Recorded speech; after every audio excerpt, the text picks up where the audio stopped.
อันดับ6กรรมการให้สัญญาณ ผู้สิงชนะเลิศออกออกมาแล้ว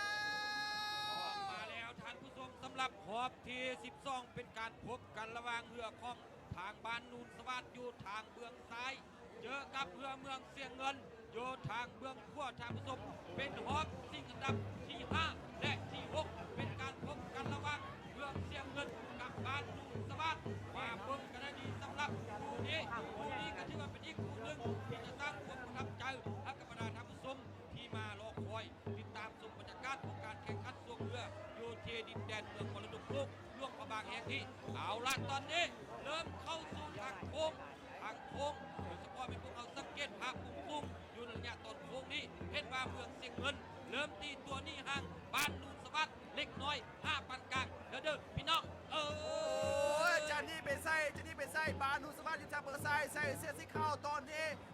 พยายามไล่บดไล่เบียดพยายามไล่จี้พยายามไล่นำจากเบอร์สีเงินมาเบอร์กันมาเบอร์สีเงินบานบางคันเบอร์สีเงินทะเลบางคันอยู่ทางเบอร์ขวาใส่เสื้อสีแดงผมคำนูสวัสดิ์อยู่ทางเบอร์ซ้ายมาเบอร์กันว่าสีเงินจะสามารถตีแหงแซงนี่ทางนูสวัสดิ์ได้หรือไม่ได้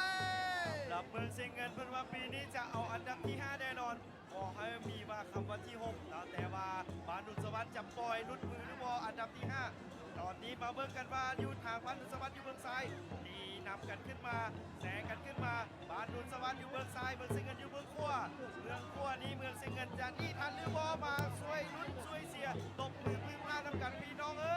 ยใจสวยบ้านนูนสวัสดิ์กันเนี่ยพี่น้องเอ้ยตอนนี้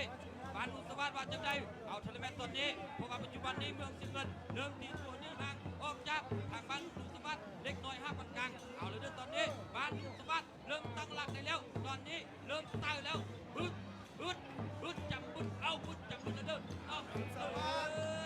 เมืองซ้ายเมืองซิงเกิลอยู่เมืองขวาเมืองซิงเกิลเป็นปัจจันนี่ไปก่อนไปจะบอกให้มาเป็นอันดับที่6เราจะเอาอันดับที่5เมืองซิงเกิลบ้านเราจะได้ดูสวัสดิ์ได้ทันเมืองเสียงเงินด้วยตอนนี้แต่ว่าพวกเรามาสังเกตเห็นว่าเมืองเสียงเงินเริ่มนี่จากบ้านนูนสวัสดิ์ไปแล้วตอนนี้อันดับที่5นี่คงจะตกเป็นของเมืองเสียงเงินส่วนอันดับที่6นี้คงจะตกเป็นของบ้านนูนสวัสดิ์เองจะเป็นบานุสวัสดิ์อันดับที่6